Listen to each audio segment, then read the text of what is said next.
నమస్కారం. జాగృతి టీవీ ప్రేక్షకులకు సుస్వాగతం.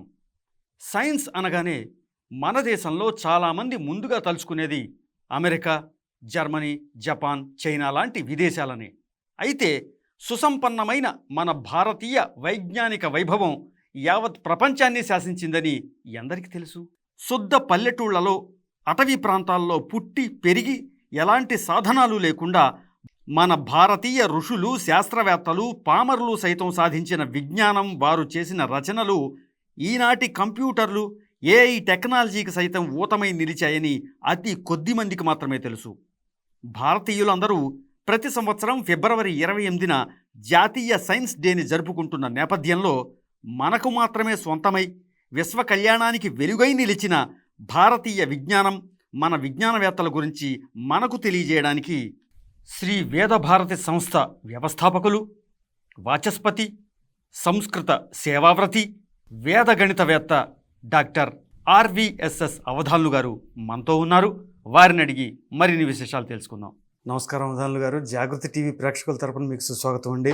నమస్కారం అండి, ధన్యవాదాలు. ముందరగా మన భారతీయ శాస్త్ర విజ్ఞానం వేల సంవత్సరాలుగా ప్రపంచానికి ఎన్నో వెలుగులను అందించింది.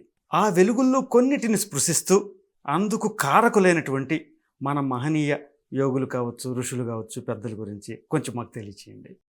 శరదిందు సమాకారే పరబ్రహ్మస్వరూపిణి వాసరాపీఠ నిలయే సరస్వతి నమోస్తుతే.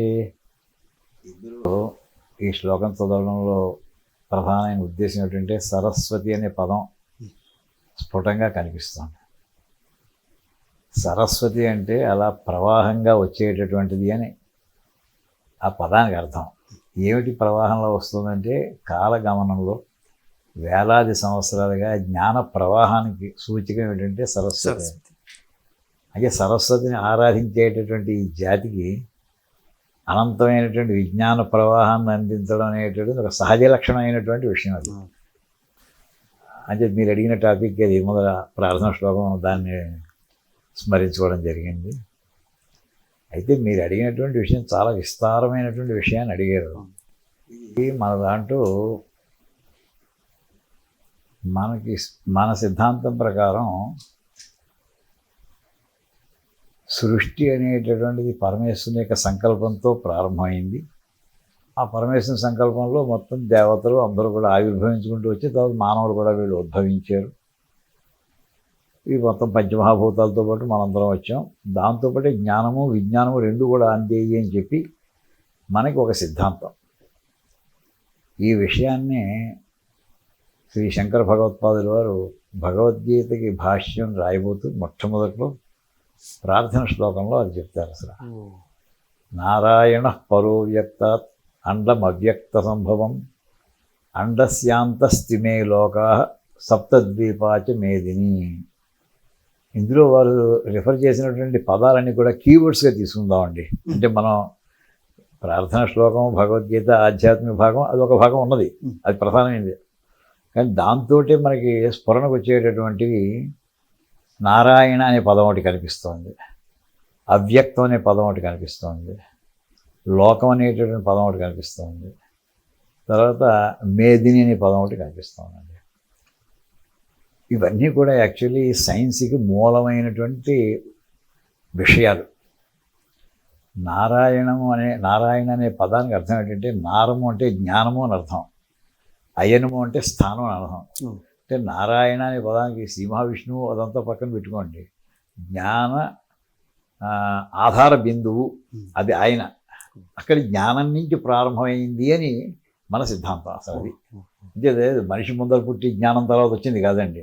జ్ఞానంలోంచే సృష్టి జరిగినప్పుడు తర్వాత వచ్చినటువంటి వాళ్ళకి ఆ జ్ఞానం కొంత అలా వస్తూనే ఉంటుంది. అది అయితే వచ్చినటువంటి జ్ఞానం అంతా కూడా మనకి పూర్తిగా ఎప్పుడు కూడా అందాలి కదా, కాదు. అక్కడే పదం రెండో అవ్యక్తం అని అన్నారు. అంతా ఇంకా మేనిఫెస్ట్ అవ్వలేదు, ఇంకా కనిపించలేదు నీకు.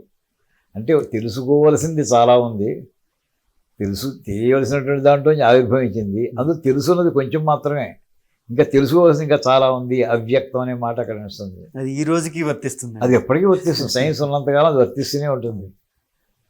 ఇది అయిన తర్వాత ఈ అవ్యక్తంలోంచే ఈ పంచమహాభూతాలతో కూడినటువంటి బ్రహ్మాండం ఏర్పడింది అని ఎప్పుడైతే అన్నామో, ఈ పంచమహాభూతాలు ఇవన్నీ కూడా ఇప్పుడు మనకి ఈవేళ మనం చేసేటువంటి రీసెర్చ్ అంతా కూడా అవి కేంద్రం అవుతున్నాయి. అవి అందుచేత వాటి మీద కూడా రీసెర్చ్ జరగవలసి ఉంటుంది అని వెంటనే అందులోనే ఒక మనకి ఇంప్లికేషన్ కనిపిస్తుంది. ఇందులో వచ్చినటువంటిది చివరికి సప్తద్వీప మేదిని అంటే మీకు జాగ్రఫీ కూడా అందులో మీకు ఇండికేట్ అవుతుంది. సో నాలెడ్జ్ జనరల్గా స్టార్ట్ చేయండి, తర్వాత దాని ప్రాసెసింగ్ చెప్పారు, నీడ్ ఫర్ రీసెర్చ్ కనిపిస్తోంది, ప్లస్ అందులో అల్టిమేట్లీ ఏంటంటే జాగ్రఫీతో సహా దీన్ని అన్వయించుకుని చూసుకోవాలి. ఇది బ్రాడ్గా ఈ ఒక్క శ్లోకంలోనూ. అంటే మనకి ఈ జ్ఞానం అనేది ఏ రూపంలో వచ్చిందంటే వేద రూపంలో వచ్చింది అని మనకి పరమేశ్వరుని యొక్క సంకల్పంతో ఆయన నిశ్వాస రూపంలో వేదం బయటికి వెలువడింది. అంటే జ్ఞానం ముందర ఏర్పడిపోయింది. అయితే ఎవరు ఏది వాడాలి అనేటటువంటి దానికోసమే పరమాత్మ ఏంటంటే సృష్టి చేసి ఎవరు ఎలా జీవించాలో చెప్పడం కోసమని ధర్మాన్ని ఒకటి ఏర్పాటు చేసేట. ఆ ధర్మంలో ప్రవృత్తి ధర్మము నివృత్తి ధర్మం అని పెట్టి, ప్రవృత్తి ధర్మం అంటే లౌకికమైనటువంటి విషయాలన్నింటినీ కూడా ఎలా నిర్వహించుకోవాలి, కర్మకాండ అంతా ఎలా చేసుకోవాలి, సుఖంగా ఎలా జీవించాలి, భార్యాపుత్రాలతో నండి బ్రహ్మచారి కానండి వానప్రస్థం మొత్తం అంతా సుఖంగా ఎలా ఉండాలి. అయితే ఈ సుఖము టెంపరీ, ఎప్పటికప్పుడు. ఇది కాకుండా ఎటర్నల్ హ్యాపీనెస్ కావాలంటే దానికోసం నివృత్తి మార్గం అని ఒకటి రెండు పెట్టాడు. అయితే కోటికి ఒకళ్ళకో ఇద్దరికో ఆ భావన కలుగుతుంది, నివృత్తి మార్గంలో వెళ్ళే అదృష్టం కూడా కలుగుతుంది. మిగతా వాళ్ళంతా కూడా ఏంటంటే ఇమ్మీడియట్ ప్రాబ్లమ్స్ తోటే స్ట్రగుల్ అవుతూ ఉంటారు. ఆ ఇమ్మీడియట్ ప్రాబ్లంకి ఇమ్మీడియట్ సొల్యూషన్ కావాలి. ఆ ఇమ్మీడియట్ సొల్యూషన్ కోసం టెంపరీ మార్గంలో వెళ్ళిపోవాలి. అందులో వచ్చినటువంటి ఒక పద్ధతే సైన్స్ అండ్ టెక్నాలజీ. ఇది టెంపరీ సొల్యూషన్స్ ఇస్తుంది తప్ప ఈ ఎటర్నల్ సొల్యూషన్స్ ఇచ్చేటటువంటి సిస్టమ్ కాదు. దానికి అయితే మన వాళ్ళు ఓన్లీ ఆల్వేస్ ఇంత వేదాంతం చెప్పినా కానీ దీనికి కూడా అంత ప్రాముఖ్యమైనటువంటి స్థానాన్ని ఇచ్చారు.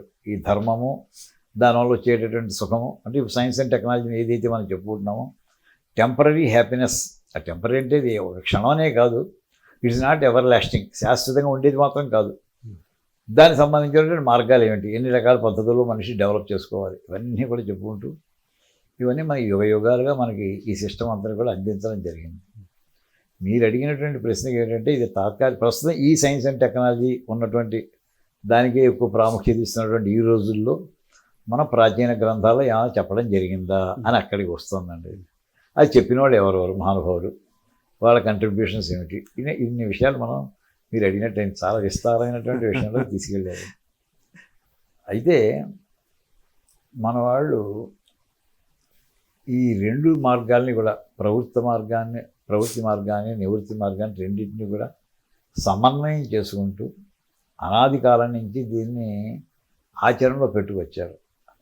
అంటే ప్రవృత్తి మార్గంలో ఉండాలి, సుఖంగా ఉండాలి అంటే వ్యక్తిగతంగానే కాదు సామాజికంగా సుఖంగా ఉండాలి. సమాజం అంటే దేశంతో సహా, దేశం ఒకటే కాదు విశ్వం అంతా కూడా విశ్వశ్రేయస్సును కోరుకున్నటువంటి జాతిది. అటువంటి సుఖం మనకి ఎలా వస్తుంది, లౌకికమైనటువంటి కర్మకాండ ద్వారా వస్తుంది. అది కాకుండా ఆధ్యాత్మికమైనటువంటి కర్మకాండ ద్వారా వస్తుంది. లౌకికమైన కర్మకాండ అంటే అవతలాన్ని ద్వేషించకుండా నీ పన్ను నువ్వు చేసుకుంటూ వెళ్ళు. అందరికీ ఒక సమన్వయ పద్ధతిలో కర్మకాండ ఎవరెవరు చేయాలని మనకి వర్ణాశ్రమ ధర్మాలన్నీ కూడా పెట్టుకుంటారు. ఎవరు ఏ పనులు చేస్తుండాలి, ఒకటి మీద ఒకటి అసూయ ఉండవలసిన అవసరం లేదు, ఎవరి పని వాళ్ళది. ఆ రకమైనటువంటి సిస్టంలో ఎక్సలెన్స్ సాధించబట్టి ప్రపంచంలో మనకి ఇంగ్లీష్ వాళ్ళు వచ్చేంత వరకు కూడా భారతదేశం ఫైనాన్షియల్గా నెంబర్ 1 కంట్రీగా ఉండేది. చెప్పాలంటే జీడిపిలో ఆల్మోస్ట్ 30% 40% ఇండియా నుంచే ఉండేదని చెప్పుకుంటూ ఉంటారు ప్రపంచ జీడిపిలో. అటువంటిది మనకి 0.2 0.3లో రిడ్యూస్ అయిపోయింది 200 years అయ్యేప్పటికీ. అంటే మన సిస్టమ్స్ అన్నీ డిస్ట్రాయ్ చేశారు. మనం కూడా సగానికి సగం మనం కారణం అయ్యామనుకోండి. అయితే అవతల వాళ్ళను నిందించుకున్నా మళ్ళీ మనం రివైవ్ అవ్వాలని మనకు సంకల్పం ఉంటే మళ్ళీ మన పాత గ్రంథాలు తీసుకోవచ్చు, వాటిలోంచి ఐడెంటిఫై చేసుకోవచ్చు, మళ్ళీ పునఃప్రారంభం చేసుకోవచ్చు. వీటన్నిటికీ ఐకమత్యం ఉండగా బేస్మెంట్గా ఉండగా ఇప్పుడు తీస్తుంటే ఇందులో ఎన్ని ఆ వేదం అనేటటువంటి ఒక చిన్న పదంలో ఈవేళ మనకి అందులో ఏమున్నాయి అన్నీ మనకు తెలియకూడదు. నిజంగా చెప్పాలంటే మనకి ఇవి ఉన్నాయి ఏది ఎలా చెప్పగలదు అంటే మనకి ఏవి ఈవేళ చదువుకుని ఉంటామో ఆ దృష్టితో ఆ కోణంతో మాత్రమే అందులో చూస్తే అవి కనిపిస్తుంటాయి. మనం చదవనటువంటి సబ్జెక్టులు అందులో ఎన్ని ఉన్నాయో అది ఎవరు చెప్పగలరు, మళ్ళీ ఎవడో పుట్టి మళ్ళీ వాడు చదివితే వాడు చెప్పగలిగితే అప్పుడు తెలుస్తాయి. అలా వచ్చినటువంటి వాటిలో ఇంతవరకు మనకు తెలిసినటువంటి వాటిలో ముఖ్యంగా గణితం కనిపిస్తూ ఉంటుంది. భౌతిక శాస్త్రం కనిపిస్తుంటుంది, రసాయన శాస్త్రం కనిపిస్తుంటుంది, ఇంకా మెటలర్జీ కనిపిస్తుంది, అగ్రికల్చర్ కనిపిస్తుంది, స్పేస్ సైన్స్ కనిపిస్తుంది, కాస్మాలజీ కనిపిస్తుంది, మెడిసిన్ కనిపిస్తుంది, మన న్యూరాలజీ కనిపిస్తుంది. అంటే ఇవన్నీ పదాలన్నీ ఎందుకు పడుతున్నాం అంటే ఇంగ్లీష్ పదాలు అందరికీ ఇవాళ కామన్గా ఉన్నాయి. నేను దానికి ఏదో తెలుగులో సంస్కృతంలో చెప్పానంటే అర్థమయ్యే పరిస్థితి కాదు కదా అని ఆ పదాలను చెప్పాల్సి వస్తుంది. ఈవెన్ ఇంక్లూడింగ్ ఆర్టిఫిషియల్ ఇంటెలిజెన్స్ కూడా మన ప్రాచీన గ్రంథాల్లో లభిస్తుంది. ఆర్టిఫిషియల్ ఇంటెలిజెన్స్ కూడా ఇవి అంటే స్థూలంగా ఇది కాకుండా ఇంకా ఎన్ని వందల సబ్జెక్టులు ఉన్నాయి. ఆర్థిక శాస్త్రం మీద ఉన్నాయి, వాణిజ్యపరంగా ఉన్నాయి, టెక్స్టైల్స్ ఉన్నాయి. ఇవన్నీ మనం లిస్టు రాసుకుంటే చాలా పెద్ద లిస్టే అవుతుందండి. మన వేదంలో ఉన్నటువంటి దాన్ని వివరించడానికి వచ్చినటువంటి శాస్త్రాల్లో ఉన్నటువంటి విషయాలని శాస్త్రీయమైనటువంటి దృక్కోణంలో చూడడం చాలా పెద్ద లిస్టు సబ్జెక్ట్స్ అన్నీ ఉన్నాయి. అయితే అనంతమైన భాండాగారం కూడా దీనికి తయారు చేయబడింది. అన్నీ మౌఖికంగా కాదు, మౌఖికంగా వేద మంత్రాలు ఉచ్చారణ ప్రధానమైనటువంటి మౌఖికంగా వెళుతూ భాషాపరమైనటువంటి వాటి కూడా కొంతవరకు మౌఖికంగా వెళ్ళింది. నిఘంటువులన్నీ కంఠస్థం చేసేసేవారు. కానీ కంఠస్థమే కాకుండా తాళపత్ర గ్రంథాలు రాయడం అనేది శతాబ్దాలే కాదు, యుగ యుగాలుగా రాసుకుంటూ వచ్చారు. అసలు సరస్వతీదేవి చేతిలో ఉండేది పుస్తకం ఉంటుంది. ఏం పుస్తకం ఉంటుందండి సరస్వతీదేవి చేతిలో? ఏదో పుస్తకం ఉందంటే నోట్లో చెప్పనటువంటి విషయాన్ని పుస్తకంలో ఉన్నట్టు, అంతే కదా అర్థం. ఆవిడ చేతిలో ఎప్పుడు చూసినా వాణి పుస్తకధారిణి అంటుంటాం. అంటే శబ్ద రూపంగానే ఉంచలేదండి, పుస్తక రూపంలో కూడా పట్టుకొచ్చాం, మీడియా కూడా వాడడం ప్రారంభించాం. ఏముంటుందంటే వేదశాస్త్రాల్లో ఉండేటటువంటి రహస్యాలు మౌఖికంగా ఏవి చెప్పలేదో, నోటి ద్వారా ఏది చెప్పలేదో ఆ విషయాలన్నీ కూడా గ్రంథస్థం చేయడం ఉంటుంది అని మన సంకేతాన్ని గ్రహించుకోవచ్చు. అలా తీసుకుంటే మనకి మన చరిత్రలో చదువుతుంటాం కొన్ని లక్షల గ్రంథాలన్నింటినీ కూడా ఈ విదేశీ దండయాత్రలోనూ విదేశీ పరిపాలన దగ్ధం చేసేటట్టు నీళ్ళలో ముంచి నానబెట్టేసింటే చదువుతూ ఉంటాం. అవి పోగా ఇంకా ఇప్పటికి కూడా ఇంకా కొంత భాగం మిగిలింది. పోయిన దానికి మనం దానికి చేయగలిగింది ఏం లేదు ఈవేళగా. ఆ ఉన్నటువంటి దాన్ని పరిశీలించుకుని మళ్ళీ మనం పునర్వైభవ స్థితికి రావడానికి చక్కటి ప్రయత్నం చేసుకోవచ్చండి. ఈ ప్రయత్నం గత 100-150 సంవత్సరాల నుంచి ప్రారంభం అయ్యింది. ఎవరో దీనికి ఆధునికమైనటువంటి దృక్కోణంతో వేదశాస్త్రంలో ఉన్నటువంటి విషయాలని మనం బయటికి తీసుకురావాలి. అయితే ఒక మహాపండితుడు నువ్వు ప్రతి మంత్రానికి అన్వయం చేసుకుంటూ వెళ్ళగలవా అని అడిగారు. చెప్పలేము, కరెక్టే, వారు అడిగిన ప్రశ్న కరెక్టే కావచ్చు, కానీ ఇవాళ ప్రతి మంత్రానికి లౌకికమైనటువంటి సైన్స్ అండ్ టెక్నాలజీతో అన్వయించడం సాధ్యం కావట్లేదు. కారణం ఏంటంటే మనకి లింక్ పాయింట్స్ చాలా కట్ అయిపోయాయి, చాలా పోయాయి. మనకి ఆ మధ్యలో ఉన్నటువంటి లిటరేచర్ అంతా దొరికి ఉంటే అది వారు అడిగినటువంటి ప్రశ్న ప్రతి మంత్రాన్ని లౌకికంగా చెప్పగలి ఉండేవాడు. కొన్ని మంత్రాలు మనకి డెఫినెట్గా మాత్రం ఈ ఆధునికమైనటువంటి సైన్స్ అండ్ టెక్నాలజీకి అన్వయించేటువంటి చాలా దొరుకుతున్నాయి. అయితే వారు ఒక ప్రశ్న అడిగారు ఒక మహాపండితుడు, ఏది మాట్లాడినా ప్రమాణపూర్వకంగా మాట్లాడాలి మా వేదం దగ్గరికి వచ్చేవాడికి, నువ్వు ప్రామాణికంగా చెప్పగలవా? సైన్స్ టెక్నాలజీ ఉన్నాయి అంటే ప్రమాణాలు ఎన్ని రకాలు తెలుసుకోవాల్సి వచ్చింది. దానికోసం మళ్ళీ మిగతా శాస్త్రాలు చదువుకోవాలి. ఇవన్నీ చదివిన తర్వాత అందులో మనకి ప్రధానంగా సాదృశ్య ప్రమాణం అనేటటువంటిది, అంటే ఉపమానం, పోలికని బట్టి అందులో ఇగో ఇది సైన్స్ ఇలా కనిపిస్తుంది. ఖచ్చితంగా ఇవాళ సైన్స్ని గురించి మనం ఒక మాట స్పష్టంగా గుర్తుపెట్టుకోవాలి. సైన్స్ అంటే చాలా శాస్త్రీయంగా వ్యక్తిగతమైనటువంటి అభిప్రాయాలతో ప్రమేయం లేకుండా వెళ్ళేటువంటి సూత్రబద్ధమైనటువంటి ఒక విజ్ఞానం అనుకుంటూ ఉంటాం. అయితే ఒక విజ్ఞానవేత్త ప్రతిపాదించేటటువంటి ఒక సిద్ధాంతం శాశ్వతంగా ఉండిపోతుందా అంటే లేదు. ఉదాహరణకి న్యూటన్ మొట్టమొదటి గమన సూత్రాలు ప్రారంభించాడు, అది కొంతవరకు చేసేటం.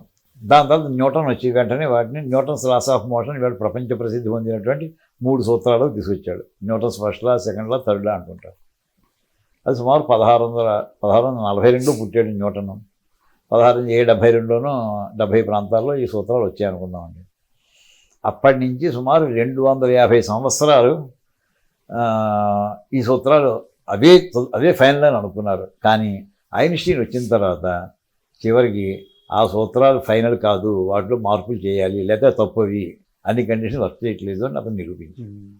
సో మార్పులు చేర్పులు చేశారు. ఏమైపోయింది, ఇప్పుడు న్యూటన్ చేసినటువంటి సిద్ధాంతం అది పూర్తిగా యథాతథంగా లేదు. అయితే ఐన్స్టీన్ చేసినటువంటి సిద్ధాంతం ఏదైతే వచ్చిందో అది ఫైనల్ అనుకున్నారు కొన్నాళ్ళు. కానీ తర్వాత నర్లికర్ వాళ్ళు వచ్చారు. నర్లికర్ వచ్చి లేదు ఐన్స్టీన్ చెప్పిందంటే ఇంకా ఈ మార్పులు చేసే తప్ప పెర్ఫెక్ట్ అయ్యట్లే లేదు అని అతను కూడా సజెస్ట్ చేశారు. అతను చెప్పిన తర్వాత ఇంకో సైంటిస్ట్ వచ్చాడు. అతని తర్వాత ఇప్పుడు స్టీఫెన్ హాకింగ్ వచ్చాడు. ఇలా ఎప్పటికప్పుడు టాపిక్ ఒకటే, కానీ ఆ ఇచ్చిన సూత్రాలు ఏవైతే ఉన్నాయో అవి ఎప్పటికప్పుడు మారుతూ వస్తున్నాయి. అంటే దీన్ని బట్టి మనం బ్రాడ్గా ఏం చెప్పుకోవాలంటే సైన్స్ ఈజ్ ఎవర్ ప్రోగ్రెసివ్, ఎప్పటికప్పుడు అభివృద్ధి చెందుతూ ఉంటుంది. అంటే it is never perfect. Science is ever progressive అన్నామంటే it is never perfect. Perfection ఇంకా ట్రై చేసుకుంటుంది. చాలా కీలకమైన స్టేట్మెంట్ అండి. సైన్స్ ఈజ్ ఎవర్ ప్రోగ్రెసివ్, ఎప్పటికప్పుడు మారుతుంది. నిన్న వచ్చినటువంటి ఆయుధాలు తీసుకోండి, మామూలు తుపాకులు పట్టినారు, అవి పోయి AK-47 అన్నారు, అది కూడా ఇప్పుడు పోయి దానికంటే ఆధునికం వచ్చేసాయి. ఏకకాలంలో ఒకేసారి 100 డైరెక్షన్స్, ఇవాళ మిసైల్స్ ఎన్ని వేల రకాలు వచ్చేస్తున్నాయి, రోజుకు ఒక రకం. మొన్న వర్జీనియా దీనికి సంబంధించి తరంగాలతో ముడిపడినటువంటి ఆయుధాలు తీసుకొచ్చారని మనకు కథనాలు వచ్చాయి. ఇప్పుడు ఇంకా మీకు ఏది ఫైనల్ టెక్నాలజీలో, ఏది ఫైనల్ సైన్స్లో? ఇది అయిపోయింది, ఇది నేర్చుకుంటాను, దీంతో నాకు త్వరగా ఆ సబ్జెక్ట్ వచ్చును అని అనడానికి లేదు అసలు. ఇక్కడ ఎప్పటికప్పుడు మారిపోతూ ఉండాలి. కంప్యూటర్ సైన్స్ అండి, కంప్యూటర్స్ ఇదివరకైతే మొట్టమొదటిలో కంప్యూటర్ నేర్చుకుంటే అన్ని అందరికీ ఉద్యోగాలు చెప్పి పొలవమని చెప్పి మొత్తం అందరినీ కంప్యూటర్ నేర్చేసుకొని కాలేజీలు పెట్టేశారు. ఇప్పుడు ఏమైపోయింది, కంప్యూటర్ పెట్టేసిన కొన్నాళ్ళు ఇన్ఫర్మేషన్ టెక్నాలజీని కొంచెం మార్పు చేశారు 30 ఏళ్ళ క్రితం. ఆ ఇన్ఫర్మేషన్ టెక్నాలజీని ఎవరు మాట్లాడట్లేదండి ఇవాళ. అందరూ కూడా క్వాంటమ్ కంప్యూటింగ్ ఇంకో కొత్త రకం పదం పట్టుకొచ్చేసారు. ఈ మధ్యలో ఏఐ టెక్నాలజీ మధ్యలో ఒకటి వచ్చింది. ఇప్పుడు ఏది ఫైనల్ అంటే ఏమైనా నిత్యము అభ్యాసం చేస్తూనే ఉండాలి, అది మారిపోతుంది కనుక. మొదట్లో కంప్యూటర్లు కూడా ఈ గది అంత ఉండేవని చెప్పేసి రూపాలు మారిపోతూ అరచేతికి కూడా. సో మీకు రూపము మారిపోయింది, కంటెంట్ మారిపోయింది, టెక్నాలజీ మారిపోతుంది. ఇప్పుడు నేను అల్టిమేట్లీ నాకు ఏది కావాలి, నేను ఏది చదువుకుంటే నా జీవితం హ్యాపీగా గడుస్తుంది అనే ప్రశ్నార్థకంగా మారిపోయింది కదా. నా జీవితం సుఖంగా వెళ్తున్నాయి మాట ప్రశ్నార్థకంగా మారిపోయింది. దానికి మన వాళ్ళు ఇచ్చిన కొన్ని సొల్యూషన్స్ ఉన్నాయండి. వాళ్ళు ఏం చేసే కొన్ని ఫండమెంటల్స్ నేర్చుకున్నారు. ఆ ఫండమెంటల్స్ తోటి సమాజాన్ని నిర్మాణం చేస్తున్నారు. కార్పెంటరీ, వడ్రంగం, అయితే కుమ్మరి. వాళ్ళు ఆవేళ శ్రీరాముడి కాలంలో కుమ్మరివాడు ఎలా చేసి ఉండి ఉంటాడో ఈ మధ్య నన్నయ్య గారి కాలంలో అలాగే చేసి ఉంటాడు, మన కాలంలో కూడా అలాగే చేస్తున్నారు. వాటి టెక్నాలజీలో అంత మార్చుకోవాల్సిన అవసరం రాలేదు. ఏవాడు సుఖంగా లేరా వాళ్ళు? వడ్రంగులు లేరా? బ్రహ్మాండమైన భవంతులు కట్టించుకున్నాడు రావణాసుడు. ఏమండి, అదే మన అలాంటి భవనాలే మనం కట్టించుకుంటున్నాం. వాడికి ఉద్యోగాలు లేవా? ఈ సేతు నిర్మాణాలు ఎన్ని జరిగాయో మనకి, టెక్నాలజీలు ఎన్ని కనిపిస్తాయో. అంచేత అలా దృక్కోణంలో ఫండమెంటల్గా ఒక డిఫరెన్స్ ఉందండి. అంటే ప్రాచీన గ్రంథాలు, భారతీయ గ్రంథాలు, ఈ ఆధునిక శాస్త్రీయ సాంకేతిక అనేప్పటికీ అసలు ఆబ్జెక్టివ్ ఏమిటి అంటే సమాజం సుఖంగా ఉండేటటువంటి శాస్త్రీయ సాంకేతిక విజ్ఞానం కావాలి అని మనది. ఇవాళ శాస్త్రీయ సంకేతం డబ్బులు చేసుకోవడం ఉపయోగిస్తుందండి. ఆయుధాలు తయారు చేసిన కంపెనీలు, దేశాలు కూడా డబ్బులు సంపాదించుకోవడం, ప్రజలు ఏమైపోయినా పర్వాలేదు అని ఆ సిద్ధాంతంలో వెళ్ళిపోతున్నారు. అసలు మౌలికమైనటువంటి అసలు దేనికోసం ఇదంతా చేస్తున్నాం, ప్రజల యొక్క సుఖం, అది మనకి కేంద్రంగా పెట్టుకు వెళ్ళాం. దాని అంచేది మన వాళ్ళు ధర్మ కేంద్ర సమాజం అనేవారు మన వాళ్ళు. సైన్స్ అండ్ టెక్నాలజీని వాడుకున్నప్పుడు కూడా ఏ పద్ధతిలో ఆ ధర్మ కేంద్ర సమాజం, అందరూ సుఖంగా ఉండాలి. ఈవేళ అందరూ సుఖంగా ఉండాలి, ధన కేంద్ర సమాజం, నాకు డబ్బులు రావాలి, మా దేశాన్ని ఉండాలి, మిగతా వాళ్ళు ఏమైపోయినా నాకు పర్వాలేదు. ఆయుధాల్లో పోటీ పెట్టి వాడికమ్మి వీడికమ్మి మొత్తం ఏం చేస్తున్నారు, సర్వనాశనం చేసేటటువంటి. ఎంతసేపట్లో భూమిని ఒకడు అన్నాడు ఈ మధ్య, ఒక అధ్యక్షుడు, దేశానికి అధ్యక్షుడు, నేను 40 నిమిషాల్లో మొత్తం ప్రపంచం అంతా పీల్చి పడేస్తానన్నాడు. వాడు పోడా ఆ టైంలో? ఎందుకు వచ్చింది ఈ టెక్నాలజీ అంటే అసలు దీని యొక్క ప్రయోజనం గురించి కూడా ఇప్పుడు ప్రశ్న వేయాల్సి వస్తుంది. సబ్జెక్ట్ నేర్చుకోవడం ఒకటే కాదు, అసలు దేనికోసం నేర్చుకోవాలి, ప్రజలు సుఖంగా ఉండేటటువంటి పద్ధతిలో తీసుకెళ్ళేటటువంటి సైన్స్ అండ్ టెక్నాలజీ కావాలి తప్ప సర్వనాశనం చేసేటువంటి సైన్స్ అండ్ టెక్నాలజీ దానికోసం కాదు కదండి. దానికోసం ఎందుకండి, దాన్ని నాశనం అయిపోయాడు. ఆ చదువు ఎవరు కావాలండి? ఇప్పుడు ఇంతవరకు ఉపోద్ఘాతం చెప్పుకున్నాక అంటే అసలు చదువు యొక్క ప్రయోజనం మొట్టమొదటి అండర్లైన్ చేయడం కోసం ఇంత విషయం చెప్పాల్సి వస్తుంది. దీంట్లో మన వాళ్ళు ఏం చేశారంటే, ఇందాక మొట్టమొదటి చెప్పినట్టు ప్రవృత్తి మార్గంలో మళ్ళీ ఈ శాస్త్రాలన్నింటినీ విభజన చేసి లౌకికమైనటువంటి కొన్ని ఫండమెంటల్స్ పెట్టి ఇవి మీరు చేసుకుంటూ ఉండండి. ఆ చెప్పినటువంటి వాటిలో వాళ్ళు భౌతిక శాస్త్రం చూశారు, రసాయన శాస్త్రం చూశారు, అన్నీ చూసుకుంటూ వచ్చారండి. గణిత శాస్త్రం అయితే దాని గురించి చెప్పక్కర్లేదు. అయితే ఆ మహానుభావులు చెప్పినటువంటి వేదంలో చెప్పబడినటువంటి విషయాలని కొన్ని సులభంగా అర్థమవుతాయి, కొన్ని గహనంగా ఉంటాయి. అంటే లోతుగా డీప్ అండర్స్టాండింగ్ అంటాం, అంత డీప్గా దాన్ని అనలైజ్ చేసే తప్ప అర్థం అవ్వవు. కొంతమంది మహానుభావులు, మధ్యలో వచ్చినటువంటి మహానుభావులు ఏం చేశారంటే అవి గ్రహించినటువంటి వాళ్ళు వాటి మీద వాటి విస్తారమైన గ్రంథాలను రాశారు. ఒక చిన్న పాయింట్ అక్కడ వేదంలో ఒక మాట ఏదో చెప్పేసి ఉంటుంది. జడ్జిమెంట్లు సామాన్య సుప్రీంకోర్టు జడ్జిమెంట్ చూశారనుకోండి, ఎంతో ఉండదు పెద్ద జడ్జిమెంట్, ఒక పేరా ఉంటుంది మొట్టమొదట చదివి అల్టిమేట్లీ ఆపరేషనల్ ఉండేటువంటి. దానికి వివరణ ఇంకా 100 పేజీలు ఉండొచ్చు. కానీ ఆ 100 పేజీల మ్యాటర్ రావడానికి ఎన్ని వేల పుస్తకాలు ఉంటాయి లాయర్స్ ఇళ్లలో చూస్తాం మనం. అవునండి. అంటే జడ్జిమెంట్ సంక్షిప్తంగా ఉంటుంది, కానీ దాని వివరణ కావస్తే అన్ని గ్రంథాల యొక్క పరిజ్ఞానం ఉంటే తప్ప రాదు అది. అదే రకంగా వేదంలో చిన్న కొటేషన్ కింద ఒక వాక్యం కింద వచ్చేస్తుంది, దాని వివరణ కావస్తే ఇంకా గ్రంథాలు రాయవస్తుంది. అలా రచించబడినటువంటి సబ్జెక్ట్స్లో గణితం కూడా ఒకటి ప్రధానమైందండి. ఉదాహరణకి మనకి మంత్రపుష్పం, అందరికీ దేవుడి పూజ చేసింది మంత్రపుష్పం చదువుతున్నాం. తిర్యగోర్ధ్వమధశ్యాయి రశ్మయస్ అని అక్కడ మన వాక్యం కలిగి, ఆ తిర్యగోర్ధ్వం అధశ్యాయి అంటే పరమాత్మ ఎలా ఉన్నాడంటే తిర్య కంటే ఏటవారుగా ఉన్నాడు, ఊర్ధ్వం అంటే నిలువుగా ఉన్నాడు అని అక్కడ అలా కనిపిస్తుందండి. ఒక మహానుభావుని చేయండి ఇక్కడ అది కాదయ్యా చెప్పదు, అది ఒకటే కాదయ్యా, ఊర్ధ్వ తిర్యభ్యాం, ఈ తిర్యగోర్ధ్వం అనే పదాలను రెండింటినీ కలిపి ఒక గణిత సూత్రం చేశారండి. ఊర్ధ్వ తిర్యభ్యాం అనే సూత్రాన్ని ప్రతిపాదించి వేదిక్ మ్యాథమెటిక్స్లో ఎలాంటి నెంబర్నైనా సరే ఇంకో ఎలాంటి నెంబర్తోనే గుణించేయచ్చు, సులభంగా గుణించవచ్చు అని చెప్పి గణితంగా దానికి అన్వయం చేసి చూపించారండి. అది వేద గణితంలో మనకి ప్రముఖంగా కనిపిస్తుంటుంది. అలాగే యజ్ఞయాగాదులు చేసేప్పుడు, దర్భలు వేసేప్పుడు, లేదా అక్కడ పాత్రలో పెట్టిన తర్వాత ఓ దర్భం ముందర ఇక్కడ వేస్తే దానికి ఇంకోటి కలిపి 2 దర్భలు రెండో పక్కనే, 3 దర్భలు ఇంకో చోట, దాని తర్వాత దానికంటే ఒకటి ఎక్స్ట్రా 4 పక్కన.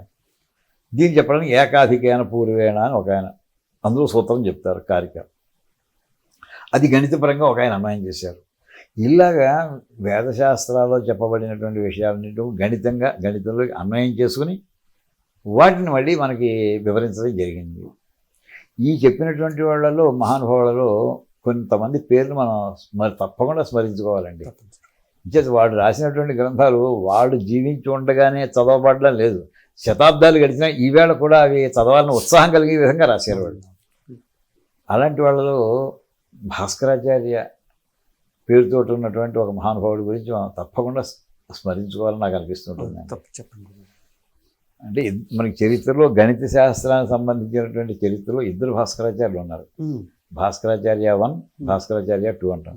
భాస్కరాచార్య 1 ఏమో 4th 5th సెంచరీస్లో మనిషి, ఈ భాస్కరాచార్య ఏమో రెండో ఆయన 11th సెంచరీలో ఆయన 11th సెంచరీ. ఈ 11th సెంచరీలో ఉన్న ఆయన భాస్కరాచార్య 2 ఆయన జీవిత విశేషాలు కొంతమంది మహానుభావులు జీవిత చరిత్ర వింటే చాలా పుణ్యం వస్తుంది, అసలు అలా అనిపిస్తుంది. వాళ్ళ విద్వత్తు అవి చూస్తుంటే ఇప్పుడు ఆయన ఎప్పుడు పుట్టారు, ఇవాళ ఎవరి పాత ప్రాచీన కాలంలో ఎవరు చూసినా అంత కాంట్రవర్సీలోకి వెళ్ళిపోయిందండి.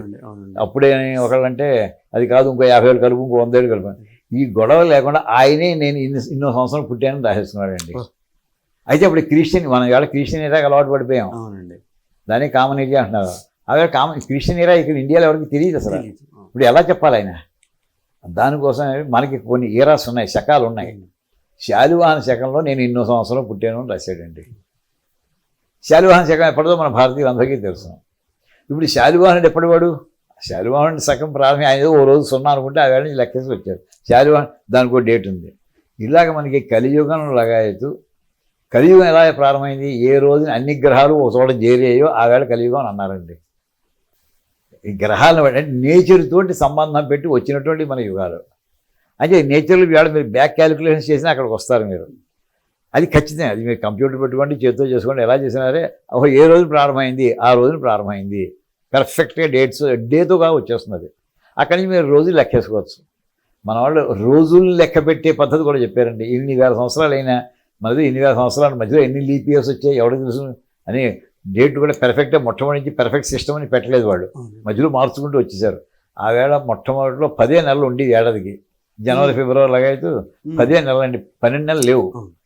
కొన్నాళ్ళు పోయిన తర్వాత జూలియస్ అనే మహారాజు ఏమన్నాడంటే నా పేరు ఉండాలి ఏడాదిలో అన్నట్టు, అందుకోసం జూలై పెట్టారు. అప్పుడు 11 నెలలు అయ్యాయి. తర్వాత వచ్చిన చక్రవర్తి అన్నట్ట నా పేరు ఆగస్టస్ అంటే నా పేరు కూడా ఉండాలంటే ఆగస్టు పెట్టారు. అంత ముందర జూలై ఆగస్టు లేవు అసలు. సో ఇలాంటి అసలు కాలగణనకే పద్ధతి తెలియనటువంటి సిస్టంలో ఈవేళ మనం ఆ సిస్టమ్ను మనం ఫాలో అవుతున్నాం అండి. ప్రాచీన కాలంలో వెళ్ళాలంటే జూలై ఆగస్టు లేనప్పుడు ఎలా లెక్క కట్టాలి? ఈ గొడవలు లేకుండా మన వాళ్ళు నేచర్తో సంబంధం పెట్టుకుని అక్కడి నుంచి శకాలు పెట్టి ఆయన పుట్టినటువంటి సంవత్సరం దాని మీద ఆయన సంస్కృతంలో శ్లోకం చదివి వినిపిస్తాను ఒక్కసారి, ఒక క్షణం. సగుణ పూర్ణ మహీ సమ శక నృపకాలే అభవత్ మమ ఉత్పత్తి. నా జన్మ శకకాలి అంటే శక సంవత్సరాల్లో రసగుణ పూర్ణ మహీ సమము. ఇదంతా ఏంటంటే మనకి ఆల్జిబ్రాలో ఆయన చెప్పాడండి. శాలివాహన శకం అనమాట. శకం అంటే శాలివాహన శకం అని అర్థం అని చెప్తే ఇది ఈయన మన ఇండియాలో 3 రకాల ఆల్జిబ్రాలు ఉండేవి. ఒకటి భూత సంఖ్యా విధానం, 2 కటపయాది విధానం, 3వది ఈవేళ స్కూళ్ళలో చెప్తున్న విధానం. ఈ 3 కూడా భారతీయ పద్ధతులే.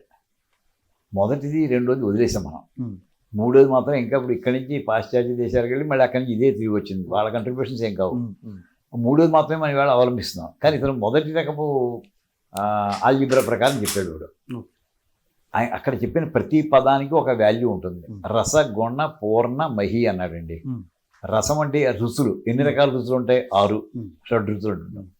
గుణములు, గుణం అంటే ఏంటంటే త్రిగుణాలు, సత్వరజస్తమో గుణాలు. అంటే గుణం అనే మాట వస్తే 3 అని తీసుకోవాలి. రసగుణ. పూర్ణం, పూర్ణం అంటే 0.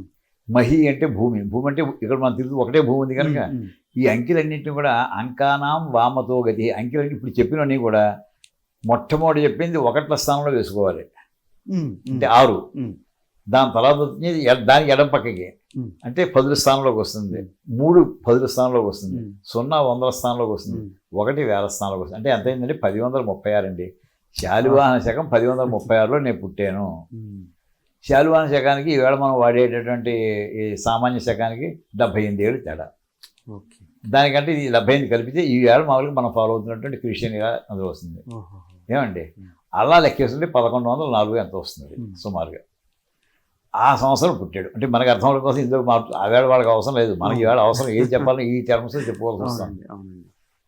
అవి తర్వాత ఎవరి దగ్గర చదువుకున్నాడు, ఎక్కడ పుట్టాడు? Next question. వెస్ట్రన్ ఘాట్స్లో ఒక విలేజ్ ఉందిటండి, విజ్జనవిడి. ఆయన రాశాడు అది. నేను ఫలానా ఊళ్ళో పుట్టానని రాశాడు. విజ్జనవిడి. అది వేళ ఆ పేర్లు లేవు. అయితే సుమారు ఎక్కడ ఉందంటే ఎక్కడైనా ఐడెంటిఫై చేస్తున్నారంటే ఖాండేష్ అని ఒకటి ఉందండి మహారాష్ట్రలో. ఆ ఖాండేష్ నుంచి అక్కడెక్కడో పాటన్ అని ఇంకో టౌన్ ఒకటి ఉంది. ఆ పాటన్ టౌన్ దగ్గర ఒక అమ్మవారి గుళ్ళు ఉంటే ఆ గుళ్ళో శాసనం దొరికింది. ఈయన యొక్క వీళ్ళ ఫ్యామిలీ యొక్క హిస్టరీ అంతా అందులో రాసి ఉంది. సో ఆ ప్రాంతం, ఈ విజ్జనవిడి ఆ ప్రాంతంలో అది అయి ఉండొచ్చు అని ఊహిస్తున్నారు. ఆయనకి పాఠం ఎవరి దగ్గర చదువుకుని వాళ్ళ నాన్నగారి దగ్గర చదువుకున్నట్ట. ఏమండి వాళ్ళ నాన్నగారి పేరు ఏమిటి? ఆయన పేరు మహేశ్వరుడు వాళ్ళ నాన్నగారు. ఈయన ఎన్ని సబ్జెక్ట్ చదువుకున్నారో తెలుసునండి. ఊహకంత మనకి భయం వేస్తుంది. ఇలా చదవచ్చా ఒక మనిషిని? 34 రకాల సబ్జెక్టులు చదివాడండి. మామూలు చదవలేదు. మన SSLC 10th 5th class 9th class కాదు, పిహెచ్డి లెవెల్లో చదివాడు. 34 సబ్జెక్టులు పిహెచ్డి లెవెల్లో చదువుకున్నాడు. ప్రతి సబ్జెక్టు అదే ఆయన విద్వత్తు. దానికి చక్కటి శ్లోకం ఉంది. అష్టౌ వ్యాకరణాన్ని షట్చ భిషజాం వ్యాచష్టతా సంహితా షట్టర్కాన్ గణితాని పంచ చతురో వేదాన్ విధీతేస్మయ రత్నానాం త్రతయం ద్వయంచ బుబుధే మీమాంసయోరంతరం సద్బ్రహ్మైకమగాధబోధ మహిమ సోస్యాః కవిర్భాస్కర. ఈ భాస్కరుడు అంటే కవీశ్వరుడు కూడా పుస్తకం శ్లోకాల రూపంలో రాశాడు. మహాకవి ఇతను గురించి చెప్పారు. ఇన్ని సబ్జెక్ట్ ఏమిటంటే వ్యాకరణాలు 8 రకాల వ్యాకరణాలు చదువుకున్నట్టండి ఈయన. హనుమంతుడి కంటే ఒక్కటి తక్కువ. హనుమంతుడిని నవవ్యాకరణం వేత్త అంటారు. ఇంకెవరు మనకు తెలిసిన వాళ్ళలో వ్యాకరణాలు అన్ని చదివినాడు. హనుమంతుడి తర్వాత నాకు మళ్ళీ ఈయనే కనిపిస్తున్నారండి. పాణిని అయ్యి ఉండొచ్చు. ఏమండి ఆ స్థాయిలో ఉంటుంది. మెడిసిన్ సబ్జెక్ట్ నేర్చుకున్నట్ట. ఈ మెడిసిన్ వ్యాకరణం అంతా ఏమో లిటరీ సబ్జెక్ట్స్లోకి వస్తుంది కొంతవరకు. మెడిసిన్స్లో మనకి పెథాలజీ, బయోకెమిస్ట్రీ, మనకి మైక్రోబయాలజీ ఇలాంటివి ఉన్నాయి కదా, అలాంటి 6 రకాలు చదువుకున్నట్టండి ఆయన. 6 రకాల వైద్య శాస్త్రాలు చదువుకున్నాడు. ఇది కాకుండా దర్శనాలు 6 అంటే మన యోగం, వైశాఖం ఇలాంటివి ఉన్నాయి కదా, ఇవన్నీ 6 రకాలు. ఇది కాకుండా మ్యాథమెటిక్స్లో 5 రకాల గణితాలు చదివేటండి. అంటే ఏమిటి? ఎప్పుడెప్పుడు రోమసి గణితం, పౌలిసి గణితం, వాసిష్ఠ గణితం, సౌర గణితం, పైతామహ గణితం. అవి జ్యోతిషానికి సంబంధించి, ఆస్ట్రానమీకి సంబంధించినటువంటి 5 రకాల సిద్ధాంతాలు అవి. వాటిని ఎప్పుడో తాళపత్ర గ్రంథాలు ఇంట్లో 5 రకాల మ్యాథమెటికల్ టెక్స్ట్ స్టడీ చేసేట. ఇది కాకుండా 4 వేదాలు చదువుకున్నట్ట. ఈవేళ ఒక వేదం ఒక శాఖ చదవడానికి ప్రాణం పైకి వస్తుంది అందరికీ కూడా. 4 వేదాలు కంఠస్థం చేయగలట. 4 వేదాలు కూడా. ఇది సరిపోక ఈవేళ డబ్బంతా ఎందులో ఇన్వెస్ట్ చేస్తున్నారండి? షేర్స్లో పెడుతూ ఉంటారు. ఈ మధ్య అయితే భూములు అంతా బంగారంలోకి వచ్చేసారు, అందరూ బంగారం వెండిలోకి వచ్చేసింది, అది సేఫ్ అనుకుంటున్నారు. ఆవేళ రత్నాల్లో పెట్టేవాటండి, రత్నాలు, నీలం లేకపోతే గోమేధికం. అయితే అది ఒరిజినలా డూప్లికేటా? ఇప్పుడు ఆ ప్రాబ్లం ఆవేళ ఉంది. ఆ డూప్లికేట్ అనేది ఎలా ఐడెంటిఫై చేయడం? అంటే రత్నశాస్త్రాన్ని అప్పటికే రత్నశాస్త్రం ఇది ఒరిజినల్ ఇది డూప్లికేట్ చెప్పేటువంటి శాస్త్రం, దాన్ని నీళ్ళలో ముంచడం తేల్చడం, దాన్ని నేల కొట్టడం తేల్చడం, ఇలా చేసి దాని ఒరిజినల్ కాదో తెలిపోతుంట. అలాంటి శాస్త్రాలు ఉన్నాయట. అలాంటి శాస్త్రాలు 3 రకాల రత్నశాస్త్రాలు చదువుకున్నట్టండి. ఇది కాకుండా మీమాంసా శాస్త్రం చదువుకున్నట్టండి, పూర్వమీమాంస, ఉత్తర మీమాంస, వేదాంత శాస్త్రం చదువుకున్నట్టు. ఇవన్నీ లెక్కేస్తే 34 రకాల సబ్జెక్టులు అథారిటీ. ఇలాంటి మనిషి అసలు భూమి మీద ఉన్నాడని ఊహించడానికే చాలా, ఎవరికి తెలియదు ఇన్ని శాస్త్రాలు చదివినాడు ఉన్నాడని. ఆ సబ్జెక్ట్ కొంత ఏమాత్రం పరిచయం చేసినాడు తప్ప. అలాంటి మహాపండితుడు, ఒక కవి ఈ భూమి నడిచి ఒక శాస్త్రానికి మనకి కంట్రిబ్యూట్ చేసినటువంటి వాడు 900 సంవత్సరాల క్రితం. ఆ పుస్తకం ఈవేళ కూడా అందరూ ఎప్పుడు చదువుదాం అనుకుంటూ ఉంటారండి. అదే లీలావతి గణితం అండి. అంత మహానుభావుడు ఎన్నేళ్ళకి రాశాడు? మామూలుగా అయితే మనం 80 ఏళ్ళకో 90 ఏళ్ళకి రాయాలి, 36 ఏళ్ళకి రాసేటండి. అంటే అప్పుడు చదువుతా అయిపోయి ఉండాలి. ఈ 34 రకాల సబ్జెక్టులను కూడా అథారిటేటివ్గా చదివేసినప్పుడు అప్పుడు అయిపోయి ఉండాలి. పుస్తకం రాస్తున్నాడంటే అప్పటికి వచ్చేసి ఉండాలి. ఏమండి, ఆయన తన వయసు కూడా 18 శ్లోకంలో చెప్పున్నాడు ఆయన. రసగుణ వర్షేణ మయా సిద్ధాంత శిరోమణి విరచిత. ఇందాక చెప్పినట్టు రసం అంటే 6, అది 1వ స్థానంలో పడుతుంది. గుణం అంటే 3, అది 10వ స్థానంలో పడుతుంది. 36 ఏళ్ళకి నేను ఈ పుస్తకం, ఏ పుస్తకం రాసేట? సిద్ధాంత శిరోమణి అనేటటువంటి యాస్ట్రనామికల్ పుస్తకం రాశాను. ఏమండి, అయితే అది ఓన్లీ యాస్ట్రానమీ కాదు, అందులో 4 కాంపోనెంట్స్ ఉన్నాయి, 4 పుస్తకాలు. అంటే పార్ట్ 1, పార్ట్ 2, పార్ట్ 3, ఒక్కొక్కటి అది ఒక్కొక్క పెద్ద పుస్తకం అండి. అదంతా కలిపి దానికి ఆ సెట్ అంతా కలిపి సిద్ధాంత శిరోమణి అని పేరు పెట్టాడు ఆయన. అందులో పార్ట్ 1 ఏమిటంటే లీలావతి గణితం. లీలావతి గణితం ఇండిపెండెంట్ బుక్ కాదు. ఆ సిద్ధాంత శిరోమణి అంటే అది సుమారు ఇంత లావు పుస్తకం అనుకోండి. తాళపత్రాలు కాదు, ప్రింట్ అయిన పుస్తకం ఇంత లావు ఉందనుకుంటే, ఈవేళకి ప్రింట్ చేసి ఇంత లావు పుస్తకం అయితే. అందులో ఫస్ట్ పార్ట్ లీలావతి గణితం, అది 280 శ్లోకాలు. మన వాళ్ళు నేర్చుకుంటుంది 5-6 శ్లోకాలు. ఏమండి, సుమారు 276 శ్లోకాలు ఎన్నో మొదటి పార్ట్. రెండోది ఆల్జీబ్రా, దాని పేరు బీజగణితం అని రాసేసాడండి. అంటే ఈవేళ మనం చెప్పేటంటే x=y, x=6, y=6 అంటుంటారు కదా, a+b² ఇవన్నీ కూడా అందులో వచ్చింది. సంస్కృతంలో రాశాడు ఆయన, దాని పేరు బీజగణితం అండి. మూడోది ఇవన్నీ ప్యూర్ మ్యాథమెటిక్స్. ఇంకా ఆకాశంలో చూడడం ప్రారంభించాడు. గోళాధ్యాయం అంటే స్పెరికల్ జామెట్రీ. అంటే సూర్యుడు గుండ్రంగా ఉంటాడు, మనం ఇక్కడి నుంచి చూస్తుంటే అక్కడ గుండ్రంగా ఉన్నాడో వంకరగా ఉన్నాడో పక్క కాంతి రేఖలు పెడుతున్నాయో ఎవరు చెప్పలేరు, కాలిపోతారు కనుక. అలా ఇక్కడి నుంచి చూసి గుండ్రంగా ఉన్నటువంటి వస్తువులు ఏమున్నాయో ఇవి గుండ్రంగా తిరుగుతున్నప్పుడు చంద్రుడు మామూలుగా మీకు పాడ్యం నుంచి గుండ్రంగా తిరుగుతున్నాడండి. భూమి అడ్డం వస్తే ఎలా ఉండాలి? కొంత కొరికేసినట్టు ఉండాలి, అంతే కదా అండి. అది ఎంతంత భాగం లుప్తం అవుతూ ఉంటుంది అంటే ఒక గోళం వెనకాల ఇంకో గోళం వస్తుంది, మళ్ళీ దాని చుట్టూ మళ్ళీ గుండ్రంగా తిరుగుతుంది. గోళాలు ఇవన్నీ కూడా అవి ఎంతంత. మీకు చంద్రుడు మళ్ళీ పూర్తి అంటే పౌర్ణమి నాడు ఎప్పటికి వస్తాడు, 16 కళలు అంటుంటాం, అదే అమావాస్య నాడు అసలు కనిపించాడు. ఇవి ఎంత స్పీడ్లో వెళుతున్నాయి, వీటన్నిటికి సంబంధించినటువంటి గణితం అంతా చేసేసాడండి. అదంతా గోళాధ్యాయం అండి. ఇంకా 4 గ్రహ గణితం, డైరెక్ట్గా ఇంకా ప్లానెట్స్ సంబంధించి. ఇవి 4 బ్రహ్మాండమైన పుస్తకాలు కలిపితే సిద్ధాంత శిరోమణి అండి. ఇందులో ఎన్ని వేల శ్లోకాలు ఉన్నాయంటే సుమారుగా 5000 శ్లోకాలతో రాసినటువంటి పెద్ద గ్రంథం అండి ఇది. ఏమండి, ఎంత కంట్రిబ్యూషన్ చూసుకోండి. అందులో ఆయన టచ్ అయింది. అవును, ఇవాళ ఇంట్లో మనకేదో తలుపులు చేయించుకోవాలన్నా కిటికీలు చేయించుకోవాలన్నా లేబర్కి ఎంత అమౌంట్ ఇవ్వాలి ఆ లెక్కలు లగాయదు అది చెప్తాడు ఆయన. ఇది మీకు నోటి లెక్క కింద కావచ్చు కానీ వాడికి మీరు నమ్మకం కలిగిట్లా ఇవ్వాలి, రంపంతో కొయ్యాలి. ఇప్పుడు ఎవరైనా సామీలు పట్టుకెళ్ళడం దొంగలు ఉంటాయి కానీ కోయిస్తామండి. అలా కాదు, మీరు ఇంటి దగ్గర రంపంతో కొయ్యాలి వాడికి. వాడు కోసినప్పుడు వాడికి డబ్బులు ఎలా ఇవ్వాలి ఆ లెక్కలు కూడా పద్ధతి కూడా ఈక్వేషన్ ఇచ్చాడండి ఆయన. ఎన్ని పలకలు తయారవుతాయి, పలక ఎంత పొడుగుంది, ఎంత వెడల్పు ఉంది, ఇవన్నీ లెక్కలు. ఇలాంటి లీలావతి గణితం ఆయన అద్భుతంగా రాశాడండి. ఆయనకున్న మేధస్సులో 100వ వంతు ఉంటేనే మహానుభావుడి కింద లెక్క వేస్తుంటే అసలు అంతే.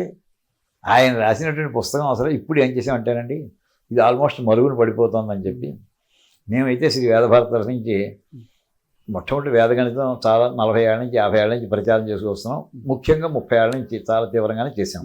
సమాజంలో ఒక గుర్తింపు సబ్జెక్ట్ వేదగణితం అనేది జనంలో మధ్యలోకి వచ్చింది.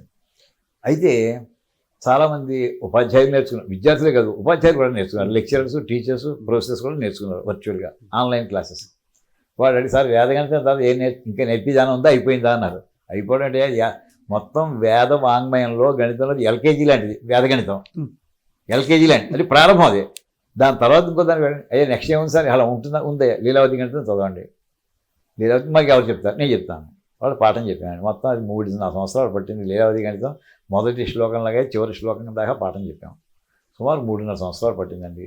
సుమారు గంటల లెక్కలో వేస్తే రికార్డింగ్ చేసాం ప్రతిదీ కూడా. సుమారు 150 గంటలు 160 గంటల సేపు వచ్చింది అది. అంటే ఎపిసోడ్స్ వేసుకోండి దాన్ని బట్టి. ఇది ఆ సబ్జెక్ట్ అది కూడా అయిపోయింది. నెక్స్ట్ ఏమైనా ఇంకా నేర్చుకోవచ్చా అండి? బీజగణితం నేర్చుకోండి. దాని తర్వాత ఇంకా నేర్చుకోవచ్చా? గోళాధ్యాయం నేర్చుకోండి. ఈయన చెప్పినవి కాకుండా ఇంకోటి ఎవరు చెప్పినవి ఏమైనా ఉన్నాయా? ఆర్యభట్టి రాసిన పుస్తకం ఉందా, ఆర్యభట్టి నేర్చుకోండి. ఇలాగా ఒక్క గణితంలోనే గత 15 సంవత్సరాల నుంచి పాఠాలు చెప్పడం అవుతుందండి. ఇంకా ఇప్పుడు పూర్తవలేదు.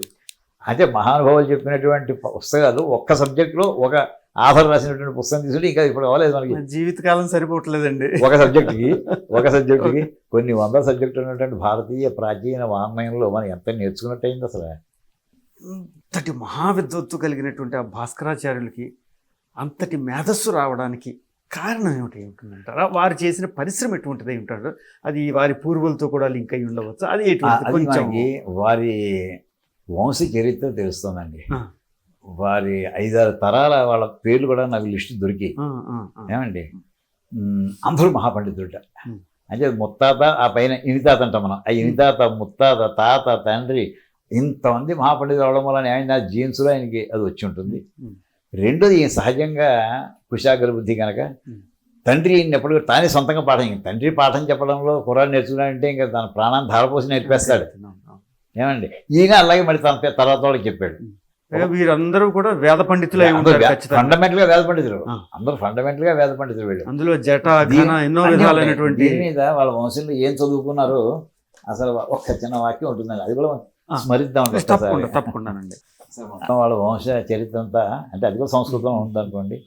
శాండిల్య వంశే కవి చక్రవర్తి త్రివిక్రమోభూత్ తనయోస్య జాత యో భోజరాజేన కృతాభిధానో విద్యాపతిర్ భాస్కర భట్టనామ. వీళ్ళు 5-6 తర్వాత వెనకాల వీళ్ళ శాంతిసి గోత్రం, అది కూడా ఇచ్చుకున్నారు ఆయన. అందులో త్రివిక్రముడు అనేటువంటి వాడు 5-6 తర్వాత వెనకాల వాడైన ఏమండి. ఆ త్రివిక్రముడి యొక్క కొడుకు భాస్కర భట్టట. ఈ భాస్కరాచార్య కాదు, ఆ భాస్కర భట్ట యొక్క కొడుకు గోవిందుడు, గోవిందుడి కొడుకు ప్రభాకరుడు, ప్రభాకరుడు కొడుకు మనోరథుడు, మనోరథుడు కొడుకు మహేశ్వరుడు, ఈ మహేశ్వరుడు కొడుకు ఈ భాస్కరాచార్యుడు అండి. ఈయన కొడుకు లక్ష్మీధరుడు, ఆయన కొడుకు చెంగదేవుడు. ఇలాగా ఇంతమంది కూడా వీళ్ళు అక్కడ రాస్తాడండి.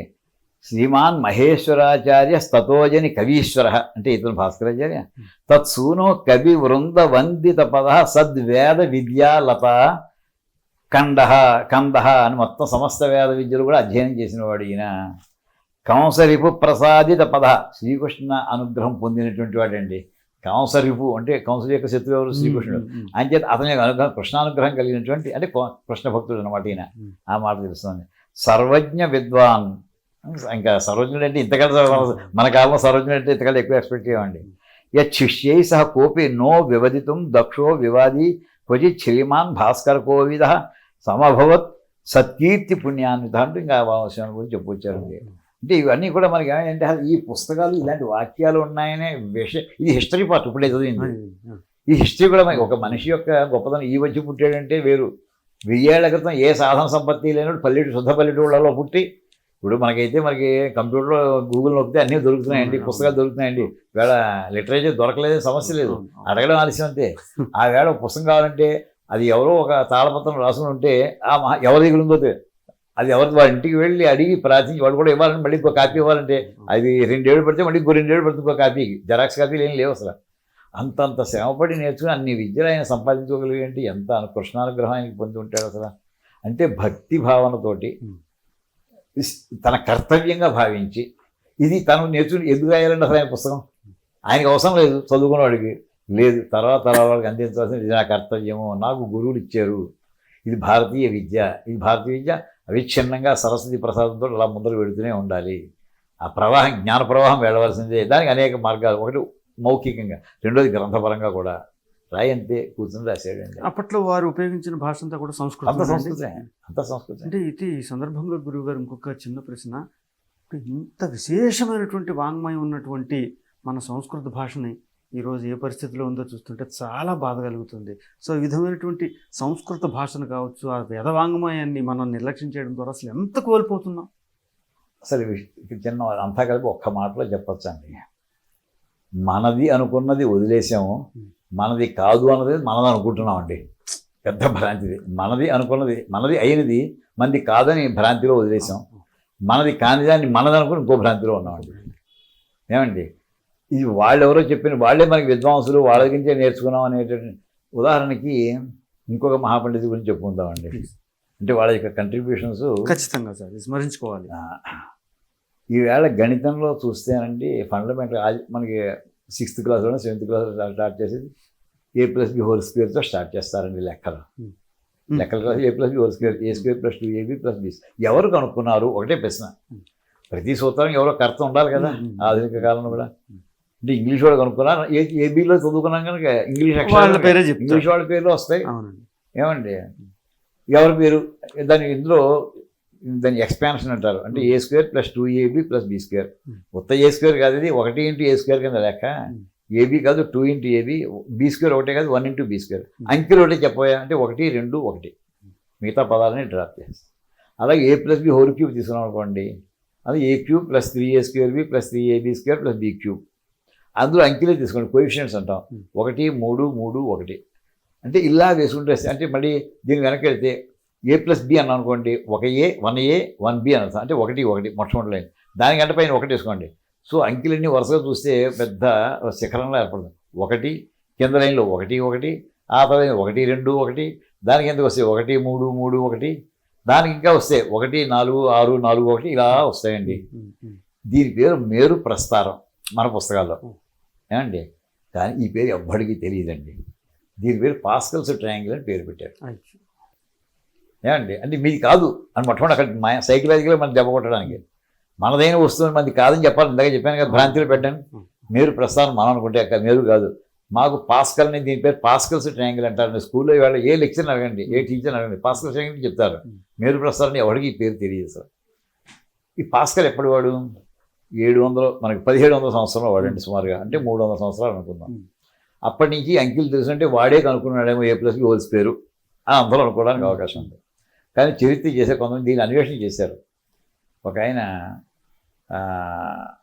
డొనాల్డ్ నుత్ అని అమెరికన్, అతను a+b² ఎవరు కనుక్కున్నా అతను కొంత కృషి చేసాడండి. అది విషయం నేను ఎంత ప్రస్తావన చేస్తున్నాను. ఫండమెంటల్ అల్గారిథమ్స్లో పుస్తకం రాశాడు. అందులో 52వ పేజీలో రాసిన పేజీ నెంబర్తో గుర్తుపెట్టుకున్నాను. ఇతను 17వ శతాబ్దం, కానీ ఈ నెంబర్ అని కూడా యూరోప్లో 15వ శతాబ్దంలో తెలుసును అన్నాడు.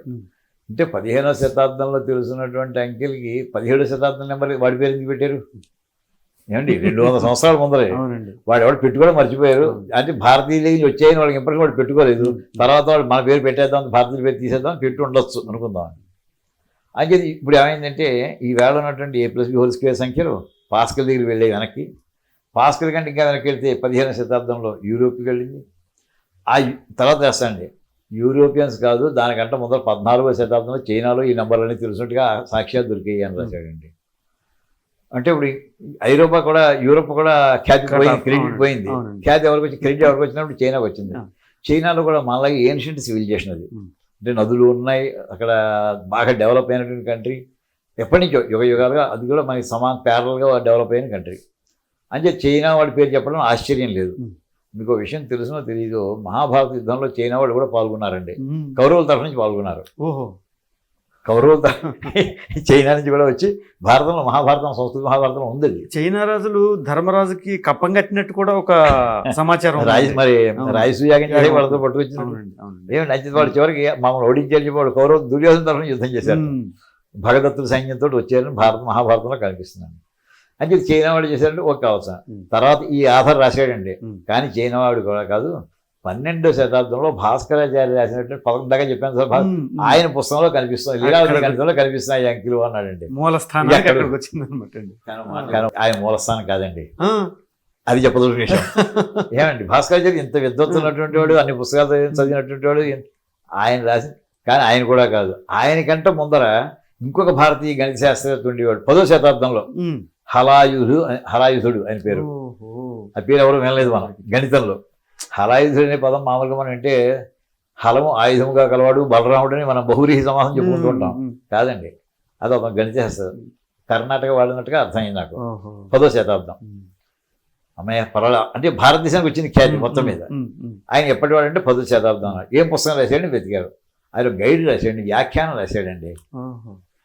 గైడ్ రాశారంటే దాని ఒరిజినల్ పుస్తకం ఉండాలి. అది మొదటి 10th క్లాస్ పిల్లలు ఉన్నారనుకోండి, ఇంగ్లీష్ గైడ్ ఉంటుంది, సైన్స్ గైడ్ ఉంటుంది. గైడ్ అంటే సైన్స్ పుస్తకం ఉంటే దానికి గైడ్ ఉంటుంది. ఇప్పుడు ఒరిజినల్ పుస్తకం ఎవరు రాశారని అన్వేషణ చేశారండి. ఈయన రాసిన వ్యాఖ్యానం ఏంటి అసలు? ఛందస్సూత్రాలకి వ్యాఖ్యానం రాశాడండి. ఛందస్సూత్రాలు అంటే ఏంటి? మనకి ఉత్పలమాల చంపకమాల చిన్నప్పుడు చదువుతూ ఉంటాం కదా, దానికి వ్యాఖ్యానం రాశాడండి. అసలు సూత్రాలు ఎవరు రాశారు? అవి చూస్తే ఇప్పుడు ఏడీలో కాదండి, బీసీలో వెళ్ళిపోయిందండి.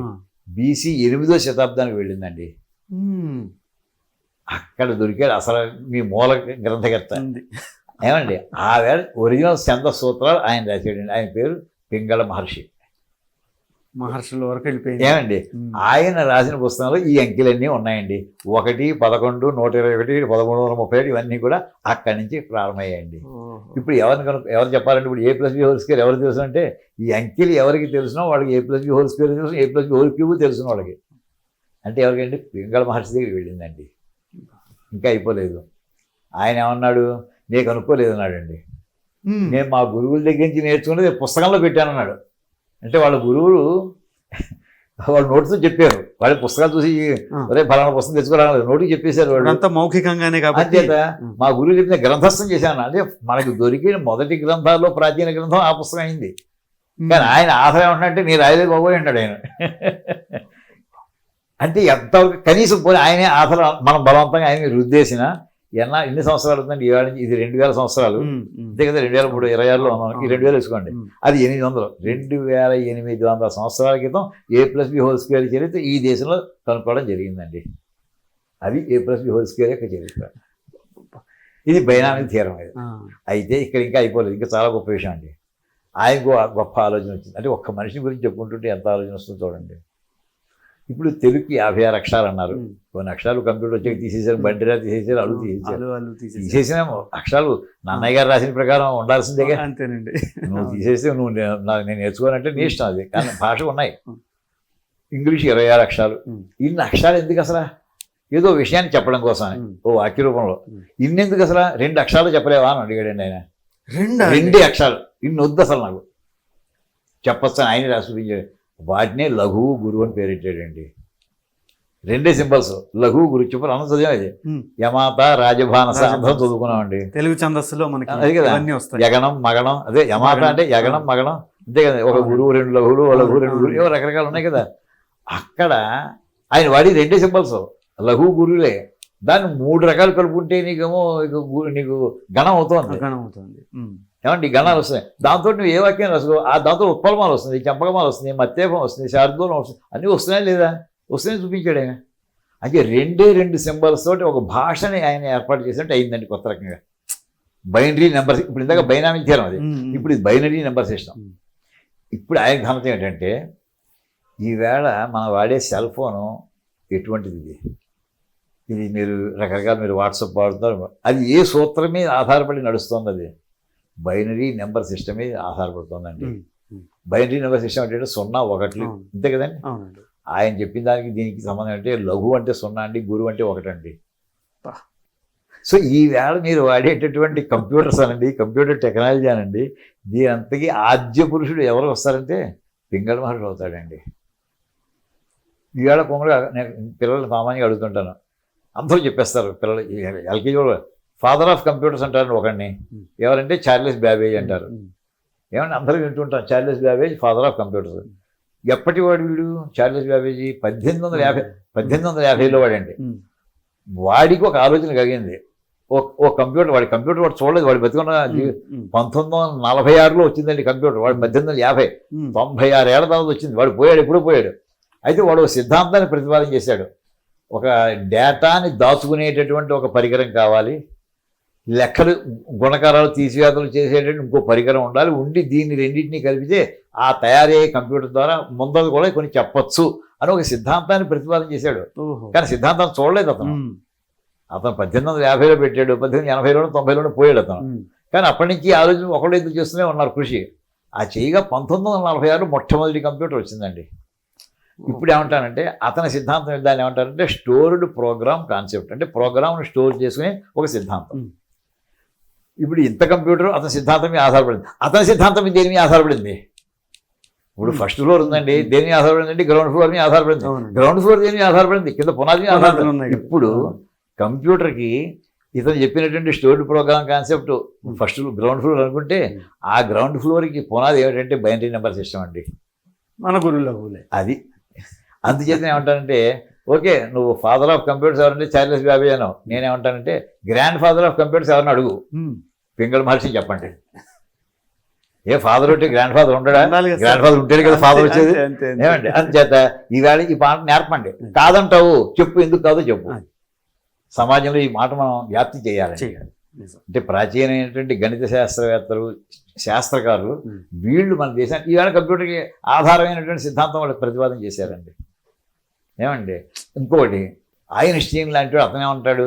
ఈవేళ నేను గత శతాబ్దం మారుమోగిపోయింది, ఈవేళ కూడా ఐన్స్టీన్ మీద మారుమోగుతూనే ఉంటుంది.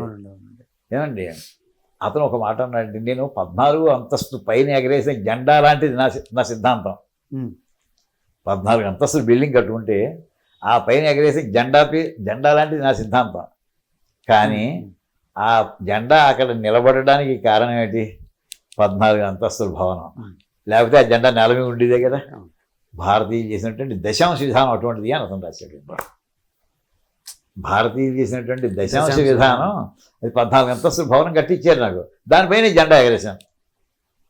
అయితే అందరికీ జెండా కనపడుతుంది, జెండా కనిపిస్తుంది, జెండాను వర్ణిస్తున్నారు. భవనం చూడండి ఒకసారి, అతను రాస్తాడండి.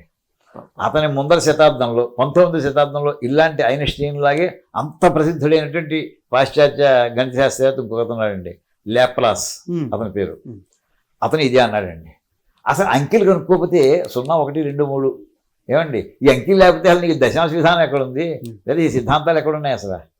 అక్కడ ఏమంటాడంటే అతను హిందూస్ అనే పదం వాడాడండి. హిందూ అనే మాటకి మతపరం కాదు, ఇక్కడ దేశపరంది. హిందూ రాష్ట్రం ఇది. ఆ హిందూ రాష్ట్రం అంటే హిందువులందరూ, హిందువులు అంటే ఈ దేశంలో ఉన్నందరూ, బ్రిటిష్ సిటిజన్స్ అనుకోండి, బ్రిటన్లో ఉన్న వాళ్ళందరూనే. వాడు క్రిస్టియానిటీయా, ముస్లిమ్సా, ఇండియా, హిందూ కాదు అక్కడ. ఆ పదాలతో అల్లా అతను వర్ణించాడండి. అలాగా దేశ విదేశాల్లో వర్ణించబడి విశేషంగా ఆదరించబడి ఈవేళ కూడా పేరు తెచ్చుకున్నటువంటి మన ప్రాచీన విజ్ఞానం అంతా కూడా ఆధారం వేదాలతో ప్రారంభించి మధ్యలో మహానుభావులందరి చేత విస్తరించబడి అది మధ్యలో భేదాలకి కారణంగా అనేక కారణాల మూలంగా అది ఇబ్బందులు పడి పోయింది పోగా దక్కినటువంటి దాన్ని వేళ మనం అధ్యయనం చేసుకుంటే అది మనం జాతికి చేసేటువంటి మహోపకారం అవుతుందండి. అద్భుతం సార్. నేటి మన బాలలో ఇప్పుడు అంతటి మేధస్సుని సంపాదించడం అనేది అది ఎంతో కృషి. నేను అంతట్లో కనీసం ఒక స్థాయి మేధస్సుని సంపాదించుకోవడానికి మన సంస్కృత భాష కావచ్చు, లేకపోతే వేదవాంగ్మయం కావచ్చు, ఏ మార్గంలో వెళ్ళినట్లయితే వారికి ఉపయోగం జరుగుతుంది. ఏమండి ఇవాళ ఎల్కేజీ పిల్లలు కూడా ప్రతి స్కూల్లోనే ఇంగ్లీష్లోనే మాట్లాడించి ఇట్లా చేస్తున్నారు స్కూల్లో. నేను ఇంగ్లీషే మనకి ఇంటూ పుట్టిన భాష, మాతృభాష ఏమిటి మనకి అదే నూరి పోసి స్కూల్లో ఇంగ్లీష్ తెలుగు మాట్లాడితే కొట్టినటువంటి సందర్భాలు పేపర్లో కూడా వస్తున్నాయి. తెలుగు మాట్లాడడం వీలేదు, నీకు ఇంగ్లీష్ రాదంటారు వాళ్ళు. ఏమండి ఆ రకంగా ప్రారంభిస్తే మనకి పుట్టుకతోటే మన తెలుగు అంతా కూడా 80% సంస్కృత పదాలే. సంస్కృతం నేర్చుకోవడం మనకి ఏమీ కష్టం కాదు. ఈ మధ్య ప్రయత్నాలు చేస్తున్నారు. సంస్కృత ప్రచార సమితి అలాంటి వాడు చాలామంది వచ్చారు, సంస్కృత భారతి వాళ్ళు కూడా. ఈవేళ భారతదేశంలో సంస్కృతం మాట్లాడడానికి ఎంతమందికి అధ్యయనం అయింది తెలుసునండి? 5 కోట్ల మంది ఇవాళ రెడీగా ఉన్నారు. ఇవాళ భారతదేశం మాట్లాడుతున్నవాడు సంస్కృతం నేర్చుకుని. ఇంకా జనానికి తెలియట్లేదు, అది ప్రచారంలో పెట్టనివ్వట్లేదు ఆ మాటని. 5 కోట్ల మందికి సంస్కృతం పరిచయం అయింది, ఇంట్రడ్యూస్ అయ్యింది. ఇది మనం ఏ రకమైన సపోర్ట్లు లేకుండా వాలంటరీగా నాలాంటి వాడు ఇంట్రెస్ట్ కొద్ది, మీలాంటి వాడు ఇంట్రెస్ట్ కొద్ది నేర్చుకున్నారు. ఒక్కసారి సమాజంలో కానీ ప్రభుత్వం కానీ కళ్ళు తెరిచి మొత్తాన్ని స్కూల్లో ఇప్పుడు చూడండి, నిన్న మొన్న కొత్తగా వందే మాత్రం ప్రతి దాని జనగణమనం ముందు చదివి తీరవలసిందే ఒక శాసనం పెట్టారు. చేశారు. ఏమండి అయిందా లేదా? ఆపగలరా ఎవరన్నా? ఎవరు ఆపలేరు. అదే రకంగా సంస్కృతం కనీసం 1 మంత్ ఏడాది పొడిని ఒక నెలలాడు సంస్కృతం నేర్పాల్సిందే, లేదా రోజు 5 నిమిషాలు స్కూల్లో సంస్కృతం మాట్లాడవలసిందే అని రూల్ పెట్టారనుకోండి. 5 ఏళ్లలో మీకు ఫలితం కనిపిస్తుందండి. 140 కోట్ల మంది ఈజీగా నేర్చుకుంటారండి. సంస్కృతం నేర్చుకుంటే అప్పుడు మన పుస్తకాలు మనకు ఓపెన్ అవుతాయండి. ఇప్పుడు సంస్కృతంలో ఉండిపోవడంతో మన సంస్కృతంతో పరిచయం లేకపోవడం వల్ల అందులో ఏం చేసాడో మనకు తెలియదా, పక్కన పెట్టేసి ఇది మొట్టమొదటి సంస్కృతం పరిచయం చేసిన తర్వాత నెక్స్ట్ సంస్కృతాన్ని అర్థం చేసుకునే స్థాయి కొడదాం. మాట్లాడేయడం ఒక స్థాయి, మాట్లాడడం కాదు, దాన్ని అర్థం చేసుకునేది ఇంకా హయ్యర్ లెవెల్. అక్కడికి ఏంటంటే శబ్దమంజరి, అమరకోశం ఇలాంటివి నేర్పేవారు పూర్వం. అంత కాకపోతే దాని కూడా మోడర్న్ టెక్నిక్స్ నేర్పారు. సంక్షిప్తమైన సమయంలో ఎలా అర్థం కూడా తెలుసుకోవచ్చు. ఇలా ఒక 10-15 సంవత్సరాలు కనుక సంస్కృతంతో అటాచ్మెంట్ ఉంటే చాలండి. అది వాడు బిఏ సంస్కృతం చేయక్కర్లేదు, లేదా భాషాపరం చేయక్కర్లేదు, విద్యాపరం చేయక్కర్లేదు. 15 సంవత్సరాలు సామాన్యంగా మనకి వర్కబుల్ నాలెడ్జ్ వచ్చేస్తుందండి సంస్కృతంతో. అది వచ్చిన తర్వాత ఈ డ్రైవ్ ఎప్పుడైతే ఉందో నేను చదివి తీరాలనుకుంటే అప్పుడు స్పెషల్ స్టడీస్ చేస్తారండి. ఏమండి, అయితే మన ప్రాచీన శాస్త్రాలు కొంత పరిచయం చేసుకోవాల్సి ఉన్నాయి. ముఖ్యంగా భాషాపరంగా నేర్చుకోవడానికి వ్యాకరణం అవసరం. అందరికీ భాష్యాంతం అక్కర్లేదు. లఘు సిద్ధాంత కౌముది మంచి మా గురుగారు బ్రహ్మశ్రీ మహామహోపాధ్యాయ పుల్లెల శ్రీరామచంద్ర గారు అలాంటి ఎన్నో పుస్తకాలు రాశారు. లఘు సిద్ధాంత కౌముది పుస్తకాలు రాశారు. అది కూడా అక్కర్లేదు, సంక్షిప్తమైన పుస్తకాలు రాశారు. అవి నేర్చుకుంటే మనకి సంస్కృతంతో పరిచయం వచ్చిందో నెక్స్ట్ వ్యాకరణం. మనకి అక్షరం లెవెల్లో ఒక శాస్త్రం ఉందండి, దాని పేరు శిక్షా శాస్త్రం అంటారు. కొన్ని మాటలకి వ్యుత్పత్తితోటే కాదు, అక్షరాలను బట్టి కూడా అర్థాలు వస్తాయి. ఉదాహరణ సింహం అనే మాట ఉందనుకోండి, ఎలా వచ్చింది తెలుసండి, దాన్ని తిరగైన అక్షరాలు. హింస లక్షణం కలగా దాని పేరు సింహం. హింస అంటే చంపడమే, నిర్దాక్షిణ్యంగా చంపేస్తుందని చెప్పి దాని పేరు హింస అనే అక్షరాల నుంచి వచ్చింది సింహం. ఇంకో వ్యుత్పత్తి విడిగా ఏం లేదండి దానికి. అదేవిధంగా మనం శాఖలు అంటుంటాం. శాఖలు అంటే బ్రాంచెస్ అని. మనం ఇద్దరు ఈ సమయంలో హోటల్స్ అన్నిటి కూడా శాకాహారం రాస్తారు. అది శాకాహారం వాడు ఇంకా ఏం రాస్తారు చూడండి, శాకాహారం రాయరు, శాకాహారం రాస్తారు. శాఖ అంటే కొమ్మను తినట్లేదు, శాఖం ఆహారం. ఏమండి, ఈ శాఖ అనే పేరు ఎలా వచ్చింది తెలుసా అండి? శాఖ అంటే కొమ్మ. ఓ చెట్టుకు వచ్చిన కొమ్మలన్నీ కూడా గాలిలోనే ఉంటాయి, నేల మీద కదా. ఆ శాఖ అంటే ఆకాశం అండి, శా అంటే శయనించడం.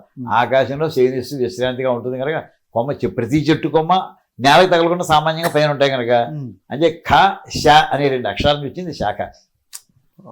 ఎంత నిగూఢ పదాల్లోనే ఆ అక్షరాల్లోనే అర్థం వస్తుంది మీకు. మరి ఎక్కడో విడిగా మనం వ్యుత్పత్తి తీసుకురాక్కర్లేదు. అలా అక్షరాల లెవెల్లో శాస్త్రం రాశారు, దాని పేరు శిక్షా శాస్త్రం. దానికంటే కొన్ని అక్షరాల యొక్క సముదాయంతో పదం ఏర్పడుతుంది. ఆ పదం లెవెల్లో శాస్త్రం రాశారు, దాని పేరు వ్యాకరణ శాస్త్రం. కొన్ని పదాల యొక్క సముదాయంతో ఒక వాక్యం ఏర్పడుతుంది, స్టేట్మెంట్, సెంటెన్స్. ఆ సెంటెన్స్ ఇంకో శాస్త్రం, దాని పేరు మీమాంసా శాస్త్రం. ఏమండి, ఇవి కాకుండా ఇందులోనే మళ్ళీ వాక్యంలోనే రిథమిక్గా చక్కగా శ్రావ్యంగా చదివిపోతుంది ఛందశాస్త్రం. దీంతో పాటే మనకి జ్యోతిష్ శాస్త్రం. ఇవన్నీ కూడా ఇవి కొంచెం ప్రవేశం చేస్తే చాలండి, వాళ్ళంతా వాళ్ళే డెవలప్ చేసుకుంటారండి పిల్లలు. ఇంట్రెస్ట్ ఉంది, ఇవాళ చదవలసింది, వర్క్ చేయవలసింది ఇంకా కొన్ని వేల గ్రంథాలు ఇంకా ఉన్నాయండి నా దగ్గర.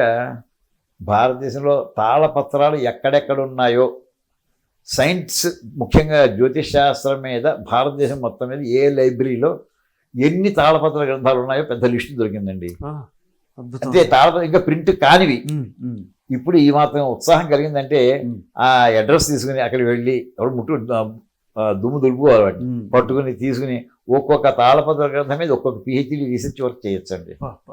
కొన్ని వేల పిహెచ్డీకి కావాల్సిన మెటీరియల్ అక్కడ లైబ్రరీస్లో మూలుగుతుందండి, మట్టి కొట్టుకుపోయి. అంచేత చేయవలసిన ఏంటంటే మట్టి దొరకడం మొట్టమొదటిది, ముట్టుకునేవాడిని చేయడం రెండో పక్క. ఈ 2 చేస్తే ప్రాచీన వైభవం మళ్ళీ దగ్గరికి పెడతామండి. ఆధునికం కూడా ఎక్కడ వదిలిపెట్టమని చెప్పట్లేదు, అది చేసుకుంటూ ఎక్కడ సమన్వయం కుదురుతుంది అలా చేసుకుంటూ వెళ్తే అద్భుతమైనటువంటి భవిష్యత్తు మన దేశానికి ఎదురు చూస్తూ ఉంటుందండి. ఈ రకంగా మీ సంస్థ అయినటువంటి శ్రీవేద భారతి ద్వారా ఎన్నో పుస్తకాలు ప్రచురించారు. ఈ మధ్యనే బ్రైలీ లిపిలో కూడా పుస్తకాలు ప్రచురించారు. వాటి గురించి కూడా, మీ ప్రచురణల గురించి కూడా ఒక 2 మాటలు. శ్రీవేద భారతి అమ్మవారి అనుగ్రహంతో ప్రారంభించబడి అంటే మొట్టమొదటి 1991 1991లో ఆలోచన కలిగిందండి. కానీ కృషి మాత్రం అప్పటికే 3 దశాబ్దాల నుంచి నడుస్తోంది.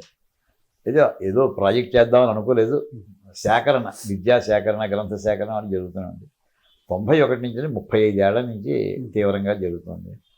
ఇందులో అంటే ఆధునిక శాస్త్రాలకి ప్రాచీన శాస్త్రాలకి సమన్వయం అది అవసరం. ఎందుకంటే వేదంలో ఉందంటే వేదాలన్నీ ఉన్నాయి అంటే హేళనగా రాసిన గ్రంథాలు తయారయ్యండి మనకి పుస్తకాలను. లేదు, ఇక్కడిదో వాక్యం ఇది, ఇంకో అర్థం నువ్వు చెప్పు చేతనైతే అని చెప్పి ఛాలెంజ్ చేసేటటువంటి విధంలో అంత ఎవిడెన్స్ ఉన్నటువంటి సాక్ష్యాధారాలతో ఉన్నటువంటి చూస్తే మాకు ఒక 1000 మంత్రాలు దొరికాయండి. మోడర్న్ సైన్స్కి సంబంధించినవి 20-30 శాస్త్రాలకి మోడర్న్ సైన్స్కి సంబంధించిన వాక్యాలు దొరికాయి వేదంలో. వాటి మీద ఒక పుస్తకం రాయడం జరిగిందండి, సైన్స్ అండ్ టెక్నాలజీ. ఇది పుస్తకం, ఇది science and technology in Vedas and shastras. ఇందులో ఎన్ని సబ్జెక్టులు కవర్ చేసాము. ఉదాహరణకి ఇందులో చెప్పినటువంటి సబ్జెక్టులు మీకు చదివి వినిపిస్తానండి. కొన్ని సబ్జెక్టులు: mathematics in Vedas, physics in Vedas, chemistry in Vedas, metallurgy in Vedas, agriculture in Vedas, meteorology in Vedas, space science in Vedas, cosmic energy and radiation in Vedas, cosmology in Vedas, medicine in Vedas, microbiology in Vedas, neurology in Vedas, computer concepts in Vedas, artificial intelligence, Vedic literature, imaging technology in Vedas. ఇన్నిటి కావాలి. లేనిది ఏమిటి అన్న ప్రశ్న ఉంది ఇప్పుడు. వేసుకోండి. ఇది కాకుండా దీని తర్వాత ఇంకో పుస్తకం అండి, మీమాంసా శాస్త్రం. మామూలుగా ఒక వాక్యాన్ని అర్థం ఎలా నిర్ణయించాలి, అది కర్మకాండ సంబంధించిన కావచ్చు, జ్ఞానకాండ సంబంధించిన. దాని మీద కర్మకాండ సంబంధించి జైమిని మహర్షి రాసిన దాన్ని పూర్వమీమాంస అన్నారు.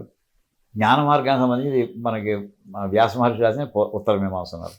ఆ రెండింటిలోనూ కూడా కంప్యూటర్ కాన్సెప్ట్స్ ఉన్నాయండి. నేను 1985-86లో ఎంటెక్ జేఎన్టీలో ప్రొఫెసర్గా పనిచేస్తూ, ప్రొఫెసర్ క్యాడర్లో పనిచేస్తూ, ఇప్పుడు నేను ఎంటెక్ వాళ్ళకి కంప్యూటర్ క్లాసెస్ తీసుకునేవాడిని. వాళ్ళకి ఏది పాఠం చెప్పానో అదే వరుసలో సంస్కృత గ్రంథంలో లభించిందండి. అది ఎన్నాళ్ళ క్రితం రాయడం జరిగింది. అది అప్పటికి 300 సంవత్సరాల క్రితం రాయడం జరిగిందండి మీమాంస మీద. ఆ పుస్తకం పేరు మీమాంస న్యాయం. ఆ పుస్తకం దేని మీద ఆధారపడిందంటే అది జైమిని మహర్షి రాసిన పుస్తకం మీద ఆధారపడిందండి. అంటే 5000 సంవత్సరాల క్రితం జైమిని మహర్షి ఏ పుస్తకం రాశారు, దాని సంక్షిప్త వెర్షన్లోంచి వచ్చినటువంటి టాపిక్సే నాకు కంప్యూటర్లో కనిపించాయండి. దానికి వచ్చినటువంటి వేదాసన కంప్యూటర్స్ అంటే కంప్యూటర్ సైన్స్ వేదాసన ఒక పుస్తకం రాయడం జరిగిందండి. ఇది కాకుండా గణితంలోకి వచ్చేప్పటికి నాకు ఒక అద్భుతమైనటువంటి విషయం జరిగింది.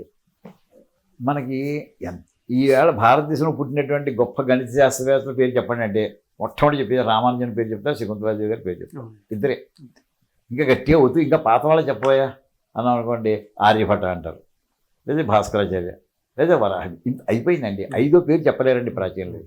అటువంటి నాకు ఒక 120 మంది ప్రాచీన గణిత శాస్త్రవేత్తలు 5000 సంవత్సరాల చరిత్ర దొరికిందండి. 5000 సంవత్సరాల చరిత్ర. ఎంత లోతైన పరిశోధన చేసి ఇదంతా సంపాదించారండి. దానికి హెడ్డింగ్ కూడా డిక్లేర్ చేశాను. కనీసం 5000 సంవత్సరాలు అంటే అంత ముందుకి ఎంతో నాకు రికార్డెడ్గా దొరికింది 5000 సంవత్సరాలు. 5000 సంవత్సరాలు పైగా వ్యాప్తి చెందిన భారతీయ గణిత శాస్త్ర చరిత్ర. ఇందులో నేను అప్పుడప్పుడు కూడా అనుకోండి, ఈ దేశాన్ని పరిపాలించిన వాళ్ళు లేదా పెద్దవాళ్ళలో మహాప్రఖ్యాతి ఉన్నారు, మహారాజుల్లో, చక్రవర్తుల్లో లెక్కల్లో స్పెషలిస్టులు ఎవరు? లెక్కల్లో స్పెషలిస్ట్ వాడు మహారాజు, చక్రవర్తి, కానీ లెక్కల్లో స్పెషలైజ్ చేశారు. అలాంటి వాడు పేరు చెప్పండి అంటాను. అది ఎవరు? రెండింటికి లింక్ దొరకదండి. ధర్మరాజు అండి. ధర్మరాజు మ్యాథమెటిక్స్లో సూపర్ స్పెషలిస్ట్.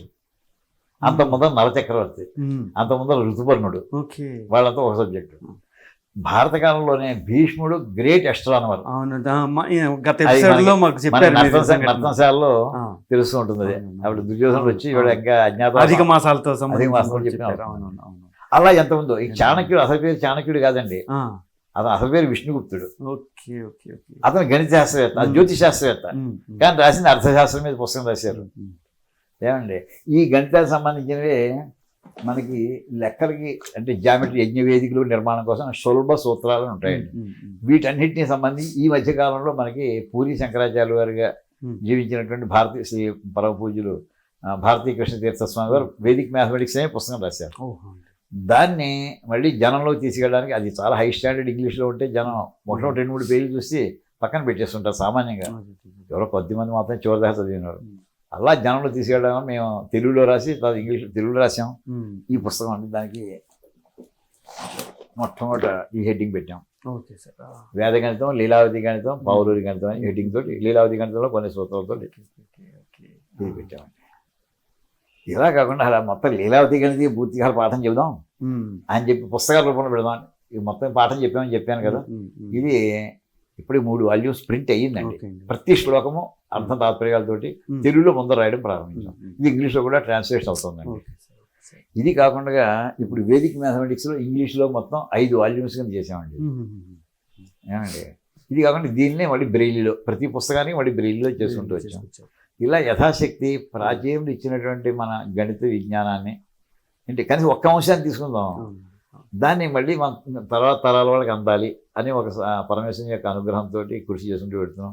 మీలాంటి మిత్రులందరి యొక్క సహకారంతో జనంలో వెళుతున్నది. ఇంతవరకు చేశారు, ఇది తప్పనిసరిగా ప్రజల్లోకి వెళ్ళాలండి. అలాగే బ్రెయిలీలో ఈ మధ్యన సుందరకాండ కూడా మీరు అవునండి. వెలువరించారు. భగవద్గీత భగవద్గీత చేసాం, హనుమాన్ చాలీసా హనుమాన్ చేసాం. చాలీసా, అవును. ఆ రెండు కూడా చాలా ఆదరణ పొందేయండి అవి. అద్భుతం ఆ? సార్. ఈ రకంగా యథాశక్తి మనం చేసుకుంటూ వెళ్ళాలండి. చాలా సంతోషం. ఇంకా సంస్కృతం వచ్చిన తర్వాత సైంటిఫిక్ టర్మ్స్ ఎక్కడెక్కడ ఉన్నాయో తెలియాలండి. అమీబా అనే పదం వాడతామండి. అమీబా అనేది పూర్తిగా సంస్కృత పదం అండి. అవునండి. అది వేదంలో వస్తుంది. చెప్పారు. టీమ్ అనే పదం అది సంస్కృత పదం అండి. నో ఇంగ్లీష్ ఎస్ నోలో నో పూర్తిగా సంస్కృత పదం అండి. ఎన్ఓ నో అని వేరే రాస్తాం, నో ఇతర అని వేదంలో వస్తుంది. ఇలాగా వరల్డ్ లెవెల్లో ఇంగ్లీష్ పదాలు ఏవైతే అనుకుంటున్నామో అంటే ఇంగ్లీష్ అని అవి మనవి అని మనం ఎప్పుడు తెలుసుంటాం, ఆ వేళ సంస్కృతం బాగా అర్థం చేసుకున్నట్టు అవుతుంది. అయ్యా ఈ రకంగా యథాశక్తి కృషి జరుగుతుంది. ధన్యవాదాలు సార్. భారతీయ వైజ్ఞానిక సుసంపన్నత పరంపర మహనీయుల గురించి మా ప్రేక్షకులకి కూలంకషంగా వివరంగా తెలియజేశారు. మరో సందర్భంగా మళ్ళీ కలుసుకున్నాం సార్. ధన్యవాదాలు. నమస్కారం.